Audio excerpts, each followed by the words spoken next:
is on the air right now from New Wrestling. I think so. We're on. Bill Apter, Christian Cage. Welcome to Italy. Welcome to New Wrestling Evolution. Thank you. It's a pleasure to have you hanging out right here in Apter Valley with. Oh no, he's going on Wonderful Willie. I'm going to Wonderful Willie, the Dusty Rhodes, the wonderful. You do a good imitation of Dusty Rhodes. Actually, it's not really an imitation of Dusty Rhodes. What is it? It's an imitation of Bill Apter imitating Dusty Rhodes. If you know what I'm talking about, baby. Well, that's very good. So why don't we do the whole interview like this, baby? So let's start at the beginning. If you will. All right, are you ready? So you get a telephone call, or you got an email for the people here in. We better do it in regular voice because I may just start laughing. That is my regular voice. Oh, is it? I didn't tell you. Dusty Rhodes ripped me off, took my voice away. Anyway, let's start currently. Here we are in Desio, Italy. You and I, world travelers, and we're in the dressing room. You've had a title match against the New Wrestling Evolution World Heavyweight Champion, the Black Pearl, recently.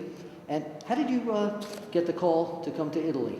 Actually, it was over the Christmas holidays, and I was visiting my parents in Toronto for the holidays, and I was just checking my emails, and I had an email from. Actually, I'm sorry, that's not true. Well, I was up in Toronto, and I got a phone call. It's a shoot interview. You have to tell us the truth. I didn't want to fabricate anything. Okay. I ended up getting an email after, but I was in Toronto, and I got a phone call from Roberto Indiana. And he called me and told me that they were, He's like the boss man for people who are watching it. He was, doesn't know who he is. He called me and just told me they were interested in bringing me in and wanted to know if I was available for the dates. And I'm friends with Andrew Test Martin. Right. And he had been working for New Wrestling Evolution. He told me they were having a good time and having some fun over here. And the shows were good and the crowds have been great. So I happened to have those dates available. So I supposed to come to Italy before with WWE, and unfortunately got injured, so I had to miss that tour. And Italy is a place I always wanted to travel to. You've never been to Italy? Never I didn't know that. The only place I've ever been. I didn't know that. What a great start for New Wrestling Evolution. So like I said, I was excited about coming over, and I got here, and the rest is history. So you've been involved in many wrestling companies. Tonight, you saw the inner workings of New Wrestling Evolution. Yep. You saw Kish, I call him the Kishmish. Yeah. You used to know him as Rikishi, the commissioner. You saw how the whole company works. What are your first thoughts as a multi-year professional about this company? Yeah, like I said, I think they have a good foundation, and they seem to be, really behind everything and wanting everything to go in the right direction. Right. And everybody seems really positive about the product. The fans seem positive about it, and it just seems like it's something that's going to continue to grow. Yeah. And that just getting all the right pieces in place, and then I think there seems to be a real market for this industry in Italy, and fans are great, and so like I said, I think the sky's the limit as far as the future of where this company can You're go. talking about where the company can go. Can go, yeah. This also awards the opportunity to wrestlers all over the world to have another company to work for. That's right. Tell us about that, because at one point, one company, WWE, was owning everything. To make a serious living in the business, it's very hard to break into the business and make a living without having to have a second job or something of that nature. But with WCW going out of business, WWE for a while was the only real game in town, unless you were working in Japan or something like that. But this gives, like I said, it gives guys another place to go and get valuable experience, get some exposure. Get some time working in front of TV cameras, which is different than working non-televised events. Right. So it's a good place to come to like I said, to really kind of hone your craft. Yes, of course. And put on some good shows for Italian fans. Okay. Now, by the way, if you fans are hearing some screaming and yelling and action in the background, we are in the lower level of the Palace of Desio arena here. I think that's what is that what they call it? The Palace of Desio. So we're in a palace. If you hear that grumbling, that's my stomach, because I'm really hungry. Is that right? Yeah. You want to leave and get something to eat now? We'll wait. Let's finish it up. So your WWE career stopped by you, from what I understand. Before we talk about why you left, let's talk about TNA. Everybody asks me, Bill Apter, is TNA going to be competition to WWE? My answer is always, if they get the same TV as WWE, there'll be competition. You're in there now. They welcome you with open arms. You're their superstar.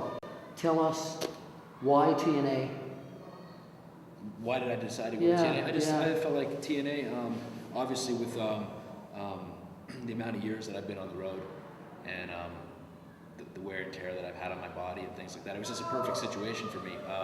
They had called me and we talked, and they really made me feel like I was wanted there, and they really thought that I could come in right away and be a factor and really helping out the company, and helping out right away was something that I wanted to do at this point in my career. And it's an hour and 15 minutes away from where I live, and it's just been a really positive experience, and I think the company is growing by leaps and bounds, week after week after week. So it's just a really exciting time to be there, and it's a really exciting thing for me to be a part of something that's building. Well, like I said, to be a factor right away is really exciting for me. Does it make you feel almost like you're breaking into the business all over again? In some ways, it's a new company? Yeah, in some ways, when like I said, I was with WWE for 8 years, and you get used to it, and it's like it's routine. You know what I mean? You know the people, you know the faces, you know your routine of going to work.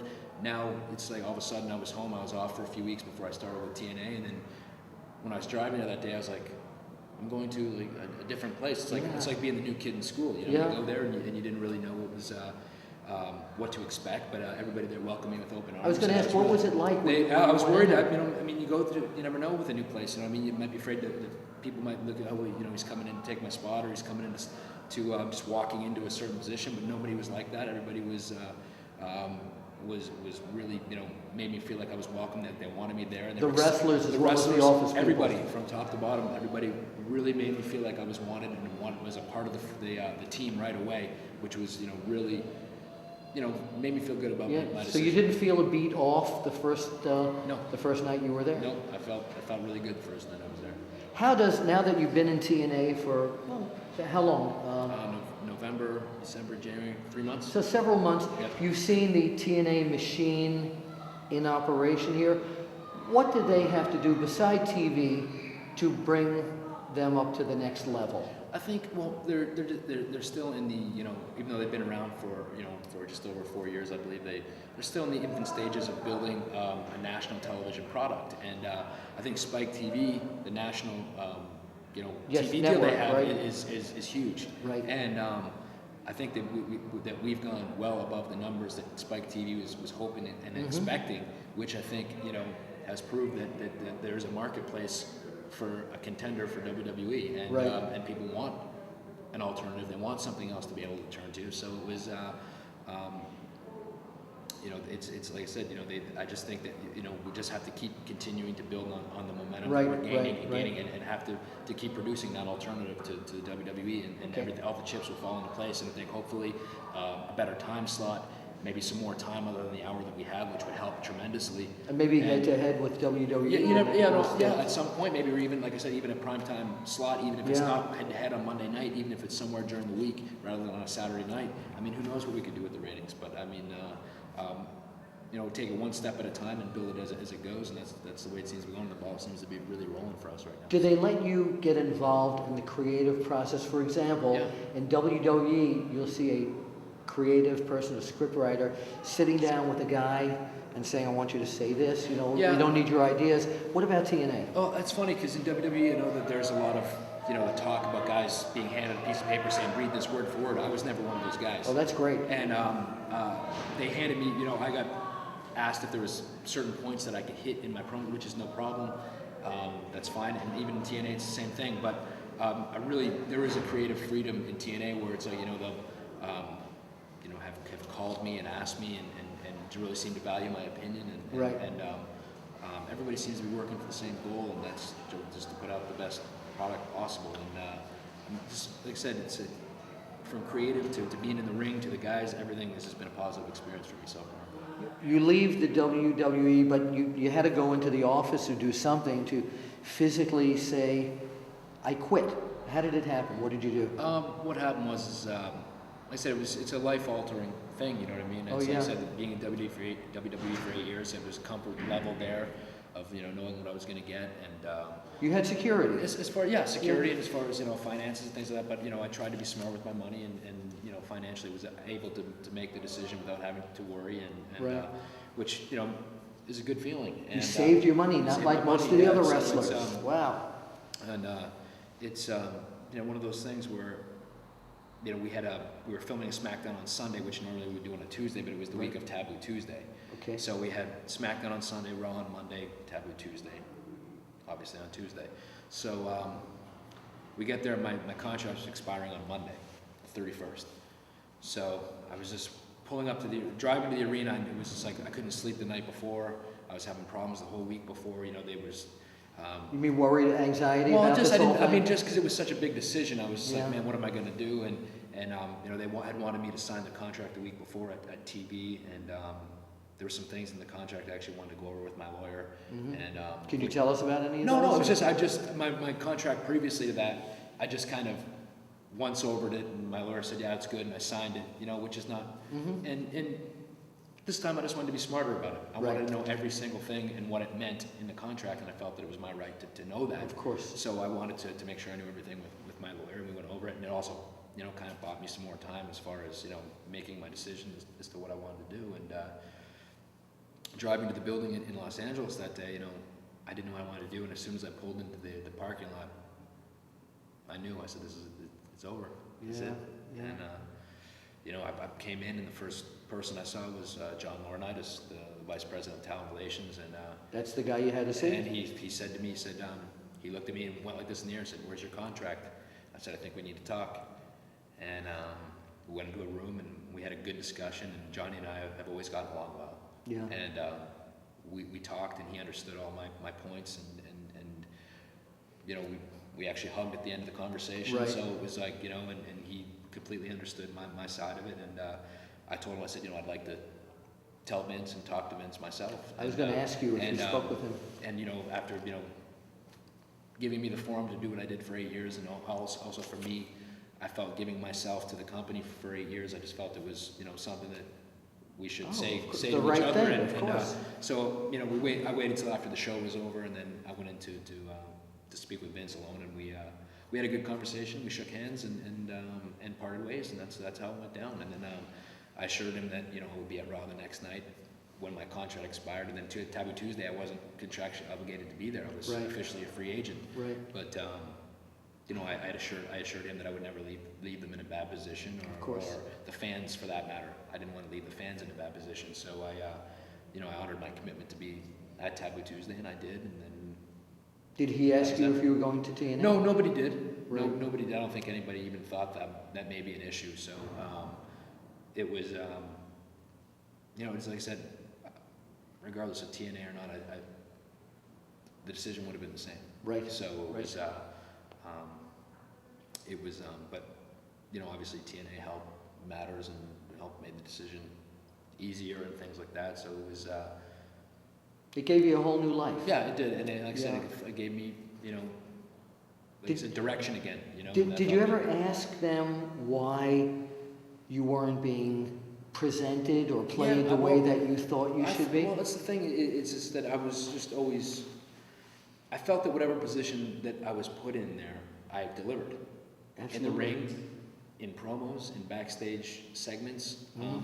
I always felt that I 9.5 times out of 10 I delivered. And I even told you earlier that I never knew you could do those type of promos. They were spectacular. They were great. I appreciate it. Thank you. And I felt the reactions from the fans were starting to tell me. I mean, I've always been of the belief that let the fans decide. Yeah. And the fans were reacting to me in a different way. And they were wanting to see me on a different level. And they wanted to see me compete with the guys that were at the top level. And, I just wanted the chance to run with that ball and see if I had what it takes. And if I didn't, I'd have been the first one to hand the ball back, say, hey, I tried my best. I'll do whatever you want to do from here on out, but I just wanted the chance. Why don't you think they gave you the chance? I don't know. I really don't know. And I've drove me crazy for years thinking, what is it that I have to do? And then, I mean, I can't do anything more than go out there and perform and give everything that I have every night, and I did. So, I don't know. Actually, my New Year's resolution for this year was not to let things bother me that I can't control. Right. And that, I really feel great about that. And I've kind of lived by that since then. And it's kind of made me feel like more of a complete person. So it's been good. So now we jump to a very sensitive situation here. where, how many years were you and Edge together? Before WWE? Or? I mean, yeah, in total. God, I mean, we've known each other since the 6th grade. Since the 6th grade. So Yeah. here you are now, feeling, man, I'm doing everything. I'm doing everything right. The people are reacting to me. I'm coming up with great ideas. My character's right. I don't get it. And now my friend that I've known for such a long time, who is great talent also, he gets that spot. Yeah. So how did you, I'm sure there wasn't any animosity, but how did you feel once that happened? No, I felt happy for him. Right. Oh, I knew you would. I felt really good for him because I think that it's something that needed to be done. Right. I think that they needed to kind of, shock the fans and put somebody else in that spot and see what they can do. And I think he's done a good job. But you didn't second guess and say, why wasn't it me? No, because I mean our situations were completely different. Mm-hmm. And I mean it's funny because ever since we broke up, it's been like that. Or are you mad at Edge for this, or is Edge mad at Christian for this? Yeah, and it's never, we were always each other's biggest supporters. Yeah, brothers. You know what I mean? And it's like, and there was never any animosity between either of us. Oh, I as know. far as when we split up, we always tried to help each other become better singles performers because we both had a hard time with it when we broke up. Mm-hmm. So I mean, I thought it was a great thing. I was proud of them. I mean, I'm really happy that they gave that chance to somebody else, and it worked. And it was shocking, and they needed to do something shocking at that moment, and that's what it was. And are you satisfied with what he's doing at this point? Yeah, I mean, I think he's gotten. I mean, obviously, he's got a lot of heat and stuff like that. So I Right. mean, he's playing his part to perfection. So Okay. All right. So how many years did you team with him actually in WWE? about 4 years. About 4 years. So then they come up with the idea, we're going to split you guys. When they told you and they told him about that? They what actually were your- had talked about doing it even before that a couple times. We think we're going to split you guys up. So we'd like start preparing for it, and they're like, oh, maybe you're not ready yet. And we'd keep us, either something else would happen and we get into another storyline or something, and it would just seem to work, so they would keep us together. Yeah. And then finally it worked out, and we kind of pitched to do it in our hometown. Because we Right. knew that in the 6 or 8 weeks in the future we were going to be in Toronto. We said, well, if we're going to build this, why don't we build it and do the turn in our hometown? It might be more impactful. Right. And that's what we did, and it was it was a pretty impactful night. And then kind of went from there. So, but I mean, we were both expecting it, and also we both wanted to split at that time because. Oh, really? See, yeah, I was we did. gonna ask you No, that. it was our time. It was our time to split. I mean, we both knew that we ultimately both wanted to be single stars, and there's only so far you can go as a tag team. But we won the tag title 7 times together. And Yes. what are we gonna do? Win them 8 times? That's great, but we've already done it 7 times. You can't do much more than what we did as a team, and we didn't want it to come to the point where fans like, okay, we've seen their act, it's getting stale, it's boring. We want to kind of go out where we were still hot, and it was like people now they talk about, man, Edge and Christian were awesome. We missed that team now. Yeah, sure. Instead of, oh man, God, they're just We don't want to see them so again. boring. Right, I wish they would do right. something. So that's how we wanted to do. We knew it was the right time. So let's rewind. That's pretty good. Thanks. I didn't know you could do a I'm rewind. multi-talented. We should go on the road. Yeah, we should take this act on the road. You got it, baby. You I got some every- spare time now. Do you really? Well, I don't. No, but anyway, you'd be great to work with. Let's go back to the beginning. How did you break in? It's a typical question for Yeah, I interviews, mean- but how did it happen for you? Were you a fan growing up? First Yeah, of I all? was a huge wrestling fan. I stumbled upon wrestling when I was in the 5th or 6th grade. I had a broken shoulder from hockey, and Oh, you played hockey? yeah, and my break on my shoulder was so high I couldn't have a cast. I had to have my arm like in a sling in a certain position, but I couldn't get nudged or else it would move the bone. Yeah. It had to heal just right. So I couldn't leave the house. I had to be like homeschooled for 8 or 12 weeks or something like that. So I was like, my brothers were out playing, and I was sitting in the house. And one weekend I was home by myself, and my brothers were out, and I was just like flipping through the TV, and I stumbled upon wrestling, and I'd never seen it before. I was like, man, what's this? Wow. And I started watching it, and then, wow, I was like enamored by it, and then I changed the channel the next hour. It was on again on a different channel. Yeah. And I said, man, this is crazy. And then, I stumbled upon, that was WWF at the time. They had one at noon on the Buffalo station, because I Right. grew up in Toronto, just outside Toronto. And then the next one was the Canadian on CHCH, and then we get the All-Star Wrestling from Vancouver, and then we'd also get international wrestling from Montreal, Right.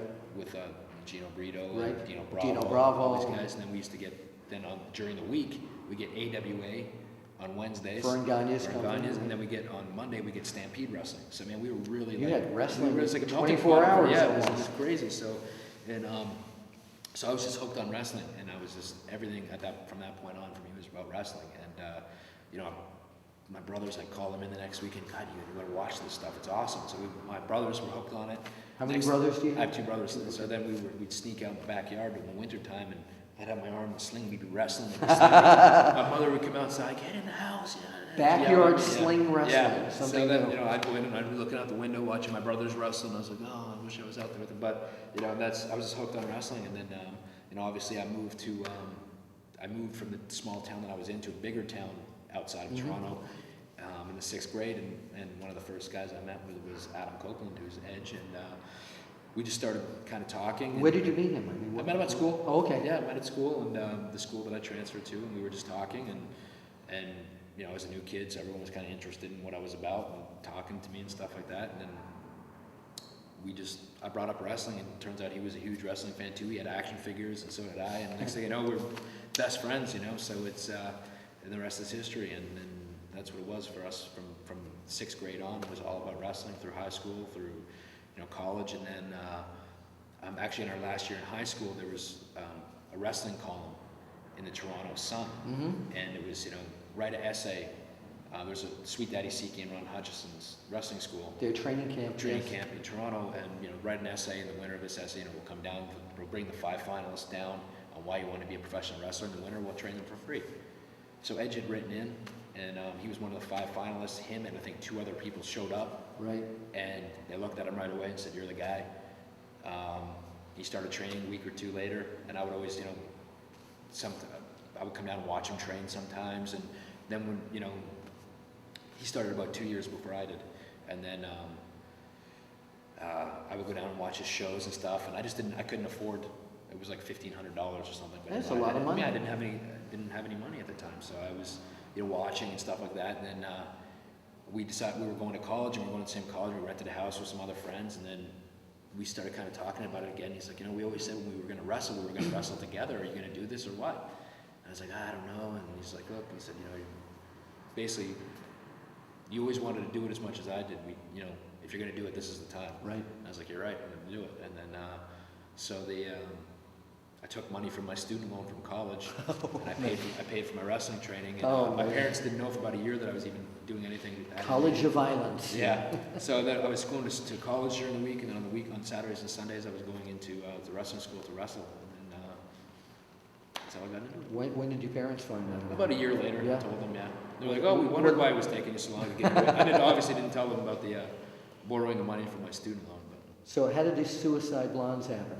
it was just a name that we kind of came up with, and we were teaming and around New York area and Michigan and Ontario and a little bit in Manitoba and stuff like that. And we were teaming quite a bit, and we were just like, man, we kind of need a cool name. And I think somebody had told us about the Suicide Blonde Chris Candido. Right. And we're like, yeah, that's a pretty cool name. Maybe we'll steal the name. So we stole the name and started calling ourselves the Suicide Blondes. And that was it? Yeah, that was it. So you two clicked right away? Yeah. Fantastic. Fantastic. Let's, our director is out there somewhere. Oh, I see him out there. And he was saying we're going, I don't prepare questions. I have a list here, but I never go by them. And he said to me, he said, you have to ask him about the Ultimate Warrior. Oh, the Ultimate Warrior DVD, yeah. Now, for people who don't know... Well, there's a DVD out called The Self-Destruction of the Ultimate Warrior. Right. Where it talks about the rise and the fall of his career. And he did not cooperate. No, he didn't cooperate, right? which is, I'm not sure what happened, but they, tend to ask the guys that they know have a good knowledge of the business and of wrestling from past to now. And I was one of those guys. I was a huge wrestling fan. I knew everything, pretty much an encyclopedia about wrestling. So it's, they always ask me whenever there's something to be said on a DVD, hey, could you come and say a few words about this person? Of course. Bret Hart, could be whoever. And at this particular time, they said, we want to come and say some words about the Ultimate Warrior. I said, sure. So I came in, and I always try to be honest in them, and I didn't know it was going to be what it was. I just thought it was going to be a Ultimate Warrior DVD, and they had a sheet of paper. They pulled a sheet of paper and said, hey, would you mind doing a promo of the Ultimate Warrior, like the Ultimate Warrior? And I said, well, you keep your sheet where you are. I said, remember an Ultimate Warrior promo in my head. I said, I'll do it right now. And I just did it. I just thinking it would be an entertaining little thing to do on there. And, you know, I get a lot of compliments about it. It seems to be one of the... Can you give us a 20-second, come on, Oh, it was like... right to the camera over there. I said, I don't remember what the thing was. Got you on the spot here. Yeah, Ultimate Warrior pressure. When you're headed to WrestleMania, Hogan. That was good. I'll warm him up here. What you gonna do, Ultimate Warrior, at WrestleMania, man? You're headed to wrestling.